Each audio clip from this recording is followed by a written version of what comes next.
एक दिन छोटा अली अपने घर के पिछवाड़े में खेल रहा था। अचानक उसकी नजर एक छोटे से आलू पर पड़ी जो जमीन पर पड़ा था। अली ने सोचा, क्यों न इसे जमीन में बो दूं, शायद कुछ मजेदार हो जाए।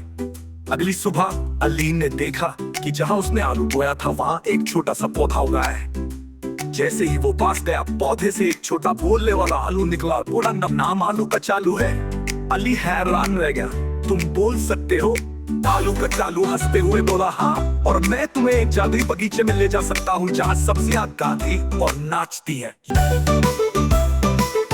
अली ने खुशी से सिर हिलाया और आलू कचालू के साथ जादुई बगीचे की ओर चल पड़ा। वहां पहुंचकर उन्होंने देखा कि सब्जियां उदास है और कोई गाना नहीं गा रहा। आलू क्यों क्यों बताया, बगीचे का जादुई गीत खो गया है। हमें इसे ढूंढना होगा ताकि सब्जियां फिर से खुश हो सके। अली और आलू कचालू ने बगीचे के कोने कोने की तलाश की। आखिरकार एक पुराने पेड़ के नीचे उन्हें एक छोटी सी बांसुरी मिली।